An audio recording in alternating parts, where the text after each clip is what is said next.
Hello guys! Hello butterflies! Welcome to Sorsogon Province, ang tinaguriang gateway to Southern Philippines. Dito mo matatagpuan ang perpektong kombinasyon ng dagat, bundok at kasaysayan, pati na ang masasarap na pagkain. Mula sa magagandang surfing spots, makasaysayang mga gusali, hanggang sa tahimik na law at malaparaisong beach resorts. Talagang mapapawaw ka sa ganda ng Sorsogon. At ngayong araw, ipapakita namin ito sa aming German friend para maranasan din niya ang kakaibang saya at ganda ng aming probinsya. Tara, simulan na natin ang adventure. Una na nga naming pinuntahan ay ang Lola Sayong. Hi, Miss Jack. Right? We are at Lola Sayong with our friends, our amiga. And buy some, what do you call it? Kaya mo yan, amiga. Sige lang. For the go. I forgot tokens for your friends out there. Yeah. Yung feeling na mauubos yung tinatago mong Ingles, eto na yon.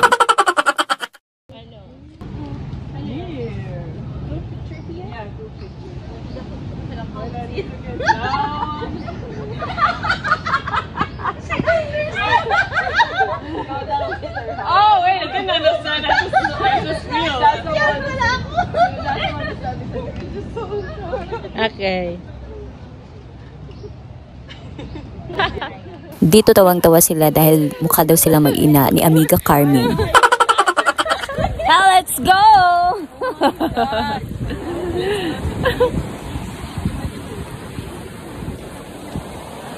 O diba, kahit taga rito ka lang ay hindi mo nabibisita ang mga ganitong lugar. So first time ko dito makapunta sa Lola Sayong. Ito lang ata nag-offer dito sa Sorsogon ng surfing.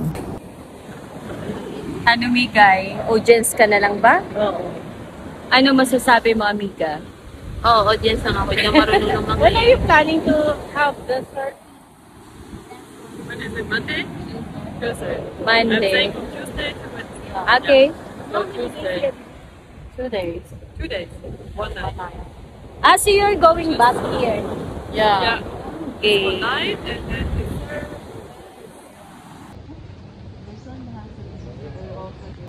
Do you have anything to say to the Filipino people, the followers of Ma'am Yes. Filipino people, come to Germany to visit me. Joker din pala tong aming friend. Okay, we're going back na. Nag-inquire lang kami sa... kasi matutulog siya dito. Nag-require lang kami. Nag-inquire lang kami ng mga prices ng mga rooms kasi mag-stay siya dito for 1 day kasi magpapaturo siya ng surfing. Yan, that's it. Nandito naman kami sa isang Beach resort. beach resort. Ano ba to? Beware of jellyfish. Oh, Jellyfish. Nag-inquire din kami sa isa pang beach resort. Actually, mas malinis siya, mas maganda. Talagang maintain yung cleanliness niya. Kaya lang ang problema dito, mas mahal siya compare sa Lola Sayong. At isa pa, kumukuha sila ng mga trainer nila sa surfing sa Lola Sayong din. So pareho din lang naman. Dahil nga 11 na kami nakaalis ng Sorsogon City, syempre nagutom na kami kaya naghanap kami ng makakainan. At dito na nga kami sa Barcelona nakahanap ng makakainan. We are now at Korea. This one. Kakain kami today. Dito. We're going to inquire. Actually, ang ganda ng lugar niya. First time ko dito kumain. At saka yung niya, very affordable naman yung price ng mga pagkain niya. At hindi lang yon, nakilala din namin dito ang mayor ng Barcelona and kasama pa si Congressman Bobo Portes. O diba? Kung siniswerte ka nga naman, mamimit mo sila. Ang ganda pala sa personal ni Mayora at mayroon pa siyang binigay na sarili niyang gawa or sarili niyang recipe ang ginamit sa paggawa nitong delicacy na to or kung ano man to. So next time, titikman ko to. Okay.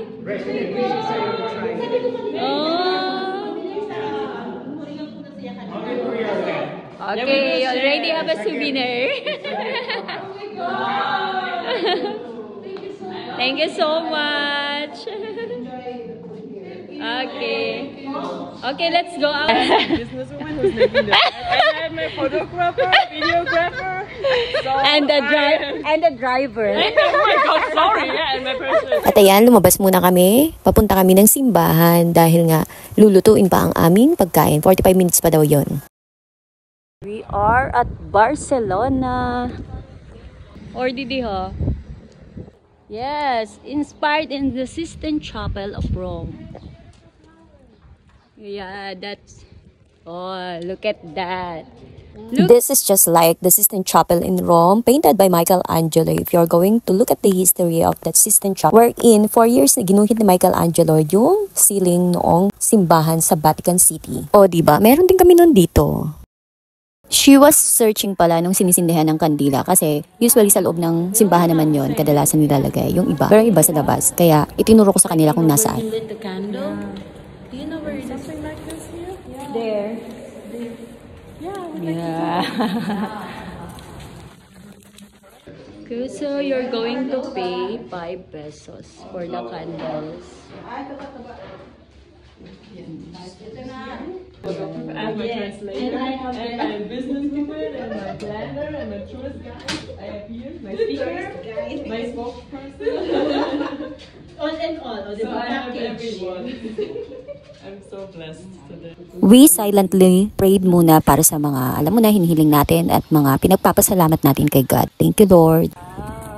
We are at Barcelona Ruins Park.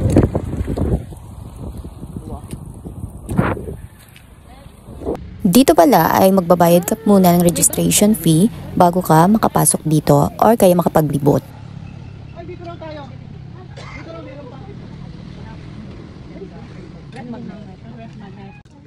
Siyempre, kailangan nating suportahan ang mga lokal na produkto. So, nandito tayo ngayon para bumili ng at least souvenir na ipapadala natin sa ating German friend. Sabi mo, it's environmental friendly.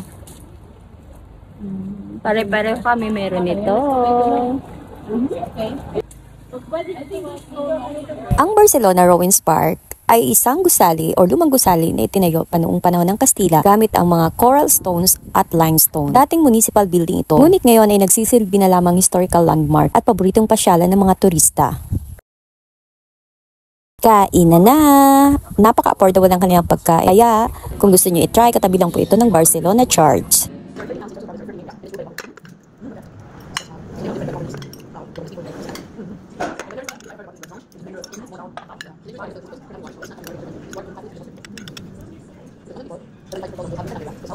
They made separate from the government of the Philippines. Made their own. Grabe ang paliwanagan ng dalawa. Ayan. Siya talaga nagpapaliwan. All. And then, yeah, that's why the war has been happening there in the Philippines, in that side. So today, andito na kami sa Bulusan Lake. So we're going to register first. O diba? Look at my outfit. Inglesera ng beauty nyo kasi meron kaming German na kasama.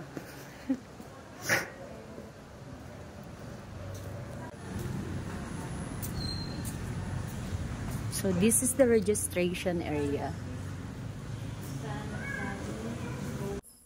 Ang Bulusan Lake is known for its crystal clear waters and breathtaking view. Dito pwede kang mag-kayak, mag-boating, or maglakad-lakad habang ini-enjoy ang tunog ng nature, mga ibon, hangin, at alon ng tubig. Isa itong perfect place para sa mahilig sa photography, nature trips, or gusto lang mag-unwind at maramdaman ang katahimikan ng paligid. Kaya kung pupunta ka ng Sorsogon, huwag mong kalilimutang isama sa itinerary mo ang Bulusan Lake. So ano pa ang iniintay nyo? Come and experience the beauty of Bulusan Lake, the heart of nature in Sorsogon. Because I'm taking a video. Yes.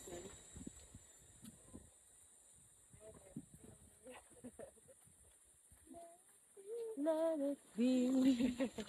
Let it be.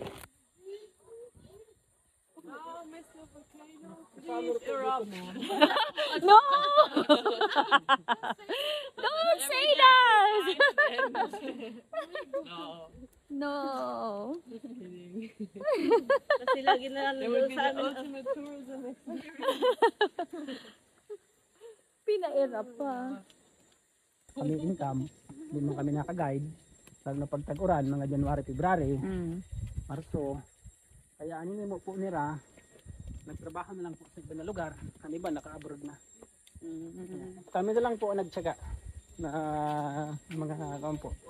na Oo, pag syempre pag mga ano no, may mga inadalan for sure, di may matagal sa mga aerob sa matagal talaga.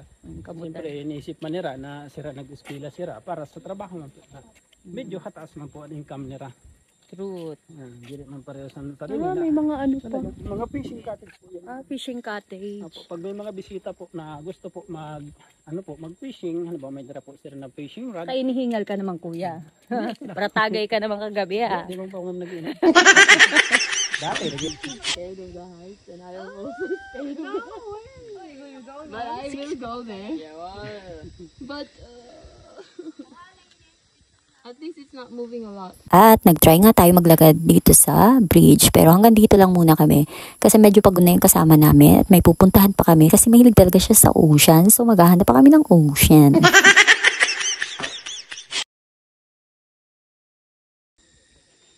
May duwandar ako na cellphone. Sana all. Sana all. Oh my God. Ingat. Imudo na lang niyo ako upload videos on my Hingal is real. Next destination namin is pupunta na kami ng Santa Magdalena. Okay, so now we're walking. Wala, napa-English na tuloy. Naglalakad kami kasama ang aming German friend. Ayan, at sila ay naobliga na maglakad. Wala, sararom na. Yes. Was very hungry. Picture, video ini ha, with pictures, 10 pesos lang. Andito po tayo ngayon sa Balading Beach Resort na matatagpuan sa Santa Magdalena. Katabi lang po dito ang Del Amor. Pero masyado siyang expensive kaya dito kami sa mura lang at pangmasang presyo. Napakaganda ng lugar niya, para siyang nasa Boracay. White sand siya at pwede ka po dito mag-camping pagkagabi. Allow naman po siya at very affordable pa para sa mga gusto mag-night swimming. So this is our last destination. Uwi na kami and I hope nag-enjoy kayo sa aking pag-tour sa inyo.